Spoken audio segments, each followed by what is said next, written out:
இன்றைய தினத்தோட துவக்கத்திலேயே நல்ல மழை, அதாவது கனத்த மழை. இந்த மழை கண்டிப்பாக அவசியம்தான். ஆனால் நம்ம சோளம் ஊனி இருக்கிற வயலில் வந்து தண்ணீர் தேங்கி நிற்குது. ஏன்னா இரவு வந்து ஒரு 2 உழவு மழை கிட்ட பெஞ்சிருச்சு. அதனால் நம்ம தண்ணீர் பாய்ச்சியும் ஒரு நாள் கூட முடியலை அப்படிங்கிற நிலையில் தண்ணீர் தேங்கி நிற்க ஆரம்பிச்சிருச்சு. இது நம்ம கண்டிப்பாக எந்தெந்த இடத்துலலாம் தண்ணீரை வடித்து விட முடியுமோ வடித்து விட்டே ஆகணும்.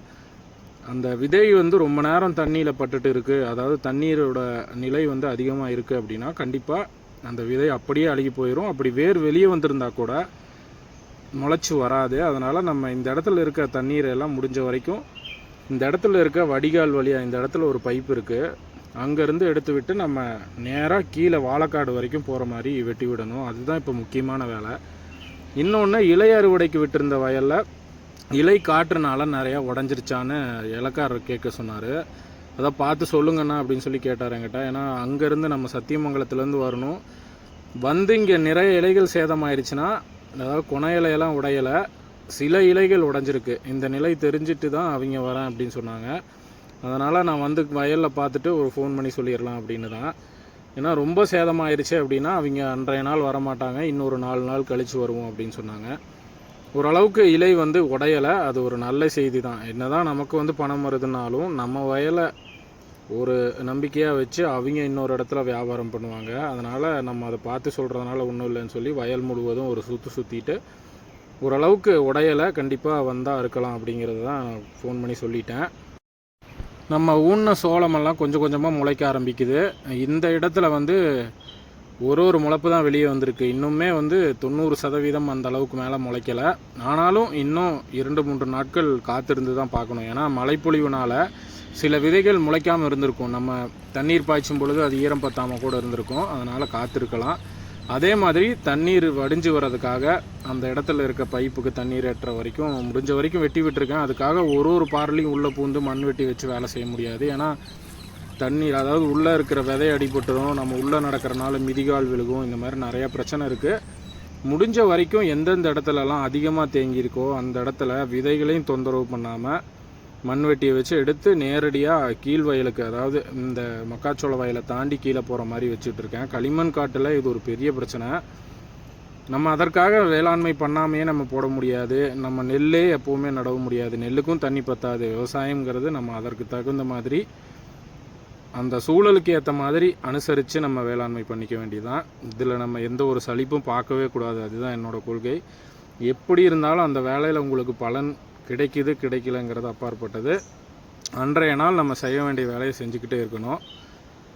தண்ணீர் ஓரளவுக்கு வடிய துவங்குது. இன்னொன்று, வெயிலும் வருது. வெயில் நல்லா அடிச்சுது அப்படின்னா இந்த விதைகளும் முளைச்சி வரும், அந்த ஈரமும் உணர்ந்துட்டு வரும். எவ்வளோக்கு எவ்வளோ வெயில் அடிக்குதோ அவ்வளோக்கு அவ்வளோ அந்த விதைக்கு வந்து முளைப்பு திறன் நல்லா வரும். ஏன்னா ஈரப்பதம் அதிகமாக இருக்கிறப்போ அந்த உஷ்ணத்தினாலேயே, அந்த இன்டர்னல் ஹீட்னாலேயே ஜெர்மினேஷன் நடக்கும். இந்த வயலில் தான் எனக்கு தெரிஞ்சு ரொம்ப சிரமம். இன்னும் ஒரு 2 நாட்களுக்கு மழை வராமல் இருந்தால் இந்த வயலில் நல்லா முளைக்கும். அப்படி முளைக்கலனாலும் வேறு ஏதாவது இந்த கிடங்குக்குள்ளேயே வேறு வேளாண்மை பண்ண வேண்டியதான். எனக்கு இது புதுசு இல்லை, அந்த கடைசியிலிருந்தே நிற்கிது. இந்த இடத்துல என்ன வெள்ளாமை பண்ணினாலும், ஏன்னா ரொம்ப அடற்களி மண். நிஜமாக நான் ஒரு 4 நாள் மழை வரக்கூடாதுன்னு வேண்டிகிட்டு இருந்தேன். இல்லைன்னா நம்ம ஊன்னொன்னவே வந்திருக்கணும். நம்ம 1.5 ஏக்கரும் ஊனிட்டோம் அப்படிங்கிறப்போ நல்ல கனத்த மழை பெஞ்சிருந்ததுன்னா நம்ம உள்ளே அப்படியே தண்ணீர் பாய்ச்சாமே விட்டுருக்கலாம். இல்லை அப்படின்னா நம்ம உழவு ஓட்டி பார் பிடிச்ச அன்னைக்கு மழை வந்துருந்ததுன்னா நம்ம ஈரத்துக்குள்ளேயே சோளத்தை ஊனியிருக்கலாம். இப்போ எதுக்கும் இல்லாமல் நம்ம ஊனி முடித்து தண்ணீர் பாய்ச்சினதுக்கப்புறம் மழை வந்துருச்சு. அதுவும் கனத்த மழை. கண்டிப்பாக வாழைக்காட்டுக்கு மற்ற இடத்துக்கெல்லாம் தண்ணீர் வேணும் தான். ஏன்னா எவ்வளவோ பேர் கஷ்டப்படுறாங்க தண்ணீர் இல்லைன்னு இந்த பக்கத்தில். இதுவும் கடந்து போகும் அப்படின்னு நினச்சிக்க வேண்டியதான். அடுத்து நம்ம விரால் மீன், அதான் அவரி மீன் சொல்லக்கூடாது, விரால் மீன் தான் இருக்குது இதில். அதுக்கு வந்து தீவனம் போடலான்னு வந்தேன். 7 மீன் இருக்குது. தண்ணீரும் ரொம்ப குறைஞ்சிருச்சு. ஏன்னா இந்த தொட்டியில் கனிச்சல் இருக்குது, ரொம்ப பழைய தொட்டி. இருந்தாலும் தினமும் தண்ணீர் விட்டோம்னா ஓரளவுக்கு, அதுவும் விரால் மீனை பொறுத்த வரைக்கும் எந்த பிரச்சனையும் இல்லை. சிறிதளவு தண்ணி இருந்தால் கூட அந்த ஈரப்பதமான சேற்றில் கூட அது தாக்கு பிடிச்சி வாழக்கூடிய தன்மை தான். தீவனம் போட்டுட்டு மறுபடியும் தொட்டிக்கு நல்லா ஓரளவுக்கு அரை தொட்டிக்கு தான் தண்ணி விடுறேன். இப்போ நான் மதியத்துக்கு மேலே அந்த காணொலியை நான் பதிவு செய்கிறேன். நம்ம காலையில் தண்ணீர் வடித்து விடுறதுக்கு நெடுகவுமே எந்தெந்த இடத்துலலாம் வெட்டி விட முடியுமோ வெட்டி விட்டுருந்தேன். இப்போ பார்த்தீங்கன்னா தண்ணி நல்லா ஓரளவுக்கு வடிஞ்சிருச்சு. விதை வந்து ஒரு 1/2 அடி மேலே தான் இருக்குது. நான் இந்த வயலில் ஊனும் பொழுது அவங்கள்ட்ட சொன்னது என்னென்னா, களிமண் காடு விதையை வந்து கொஞ்சம் மேல் டாப்லேயே ஊனுங்க. ஏன்னா குளிகாலில் ஊன்றோம் அப்படின்னா கண்டிப்பாக தண்ணி நின்றுச்சுன்னா அழுகிரும்னு, இந்த பிரச்சனை வரும்னு தெரியும். ஓரளவுக்கு நான் இந்த பிரச்சனையை வந்து சரி செஞ்சுட்டேன்னு தோணுது. ஏன்னா அடுத்தடுத்த நாட்களில் மழை வந்தாலும் நம்ம ஒரு நாளும் ஈர வயலுக்குள்ளே பூந்து வேலை செய்ய முடியாது. ஒரு தடவை நம்ம உள்ளே போதும் விதைகள் அடிபடும். எந்த இடத்துல ஊனி இருக்கும்னு நமக்கு தெரியாது. அதுவும் மழை பெஞ்சதுக்கப்புறம் அந்த கையில் ஊனுன அடையாளம் எல்லாமே மறைஞ்சிரும். அதனால் ஒரு நாள் செஞ்சாலும் அதை அடுத்து ஒரு 10 நாளுக்கு மழை வந்தாலும் தண்ணீர் தேங்காத மாதிரி பண்ணணும். இந்த வேலையை முடிச்சுட்டு கிணற்றில் வந்து மீன்களோட காணொளி பதிவு பண்ண வந்தேன். கிணற்றில் ஒரு நாள் 2 நாள் நான் தண்ணீர் எடுத்து விடலை அப்படின்னா அந்த நிலையான தண்ணீரில் இருக்கிற பாசிகள் நிறம் மாறுதா என்னன்னு தெரியல, மேலே இருக்கிற தண்ணி வந்து ஒரு இளம் மஞ்சள் நிறமாக மாற ஆரம்பிச்சிருது. அது என்னன்னு தெரியல. நான் புதுமையாக இப்போ தான் பார்க்குறேன். மீன்களுக்கு வந்து சாப்பாட்டு பருக்கைகளை கொஞ்சம் போட்டு காணொளி பதிவு பண்ணலாம். மேலேருந்து பார்த்தா மீன்கள் உள்ளே இருக்கிறதே தெரியல, அந்த அளவுக்கு தண்ணீர் வந்து கலங்கி போயிடுச்சு. நல்ல வேலையாக உள்ளே நம்ம பதிவு பண்ணுறது மீன்கள் தெரியுதுன்னு நினைக்கிறேன். இதுக்கு நான் முந்த நாள், அதாவது நேற்று நான் பதிவு பண்ணதெல்லாம் பார்த்திங்கன்னா தண்ணீர் வந்து கண்ணாடி மாதிரி இருந்திருக்கும். அந்த ஒரு 2 நாள் தண்ணி தேங்கி இருந்தது, அதை கெட தண்ணின்னு நாங்கள் சொல்லுவோம். அதில் அப்படி இருந்ததுன்னா அந்த பாசிகள் நிறம் மாறுதா, என்ன நடக்குது, நுண்ணுயிர் பெருக்கம் நடக்குதா என்னன்னே புரியலை. முடிஞ்ச வரைக்கும் ஒரு 2 டம்ளர் அளவில் அரிசி இருக்கும், அதை கொண்டு வந்து, அதாவது சாப்பாட்டு பருக்கைகள் இருக்கும், அதை மீன்களுக்கு போட்டுட்டு காணொளியும் பதிவு பண்ணினேன். நான் எப்பொழுதுமே, அதாவது இனி வரும் நாட்கள்லையுமே தோட்டத்து வேலையில் பதிவு பண்ணது போக கிணற்று மீன்களோட காணொலியும் பதிவு பண்ணது தினமுமே நான் செய்கிறது தான். நான் சின்ன சின்ன காணொலிகள்லாம் நிறையா போட்டுட்ருந்தேன். எனக்கு அது ஒரு முறைப்படுத்தின மாதிரியே தெரியலை. ஏன்னா திடீர்னு நம்ம ஒரு வீடியோ ரெக்கார்ட் பண்ணுறோம், அதை அப்லோட் பண்ணுறோம் அப்படிங்கிறத விட்டுட்டு எனக்கு வியூஸ் போகலைங்கிறது அப்பாற்பட்டது. நம்ம அதை வந்து ஒரு சரியான ஃபார்மெட்டில் அப்லோட் பண்ணோம் அப்படிங்கிறது தான் என்னோடய தோணல். அதுக்கப்புறம் வியூஸ் போகுதோ இல்லையோ, அது கன்சிஸ்டண்ட்டாக நம்ம டெய்லியும் அப்லோட் பண்ணோம் அப்படிங்கிறது தான். அதுவும் மீன் வீடியோ பார்க்கறதுக்குனே நிஜமாகவே நம்ம சேனலில் நிறைய பேர் சப்ஸ்கிரைப் பண்ணியிருக்காங்க. நீங்கள் தொடர்ந்து பார்த்தீங்கன்னா கண்டிப்பாக பலனளிக்கும். அப்படிங்கிறது எப்படி நான் சொல்ல வரேன்னா, நான் செய்கிற ஏதாவது ஒரு வேலை உங்களுக்கு தெரியாமல் இருக்கலாம், அதிலிருந்து நீங்கள் ஏதாவது தெரிஞ்சுக்கலாம். இன்னொன்று, ஒரு விவசாயம் சார்ந்த நபராக நான் செய்கிற வேலையை நீங்கள் பார்க்குறீங்க அப்படின்னா உங்களுக்கும் அதில் ஒரு அனுபவம் தோணும் அப்படிங்கிறது தான்.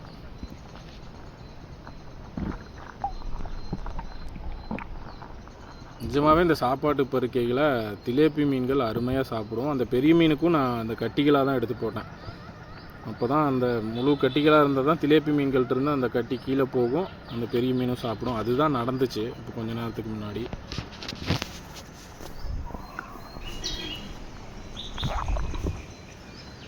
சாயங்கால நேரத்தில் மருதாம்புக்காக வயலை தயார் செய்கிறேன். இந்த இடத்துலையுமே களிமண் பிரச்சனை தான். இந்த இடத்துல இருக்கிற பெரும்பாலுமான மரங்களில் அறுவடையே நான் பண்ணலை. இப்போ தான் ஈன ஆரம்பிக்குது. அதுவும் 2 சீப்பு 3 சீப்புன்னு வருது. அது இன்னும் 3 மாதத்துக்கு அதை விட்டு அது விலையும் கிடைக்காது, அது ஒரு 4 கிலோ கூட வராது. அப்படிங்கிறதுனால இந்த மரங்கள் எல்லாத்தையும் வெட்டிட்டு இடைக்கன்றுகளை நல்லா பராமரித்து கொண்டு வரணும் அப்படிங்கிறது தான்.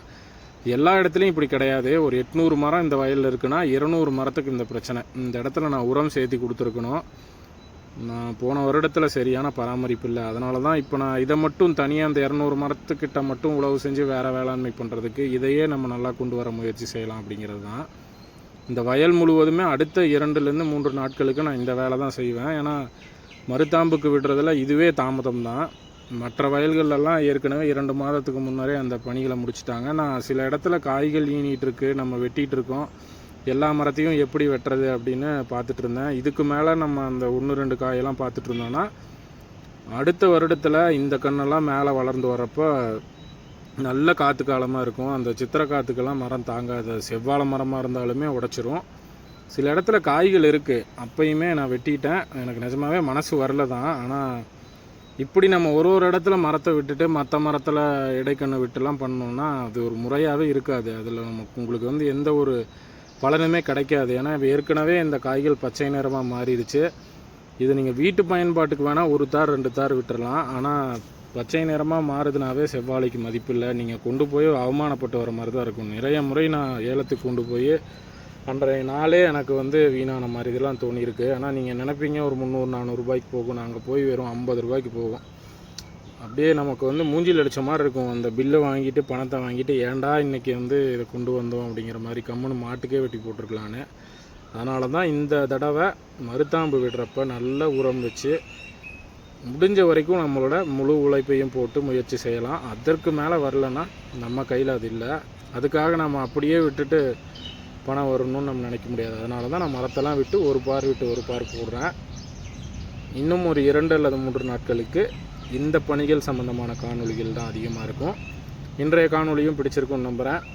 இவ்வளோ தூரம் பார்த்துருக்கீங்க அப்படின்னா பெரிய நன்றி. பொறுமையாக பார்த்துருக்கீங்க. முடிஞ்ச வரைக்கும் அடுத்தடுத்த நாட்களில் காணொளிகளோட தரத்தை அதிகப்படுத்திக்கிறேன்.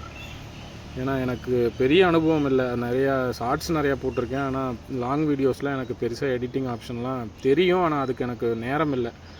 ஆனால் 7 மணி வரைக்கும் வேலை பண்ணிவிட்டு மறுபடியும் தூங்கி எழுந்திரிச்சு மறுபடியும் காலையில் 6 மணிக்கு தோட்டத்து வேலையை துவங்கணும். இடைப்பட்ட நேரத்தில் முடிஞ்ச வரைக்கும் எடிட் பண்ணி நல்ல காணொளிகளாக பதிவேற்றம் பண்ண முயற்சி செய்கிறேன். நன்றி. சில பேர் நினைக்கலாம் காய்கள் இருக்கிறப்பவே இந்த வாழை மரத்தை வெட்டுறான்னு. எனக்கு வேறு வழி இல்லை. இந்த காய்களை விட்டு எனக்கு எந்த ஒரு பலனும் வரப்போகிறதில்ல. அடுத்த முறைனாலும் இதிலிருந்து வர இடைக்கன்றுகளில் ஏதாவது ஒரு வருவாய் கிடைக்குதான்னு பார்க்கலாம். இப்படித்தான் மருதாம்புக்கு வயலை தயார் செய்யணும்.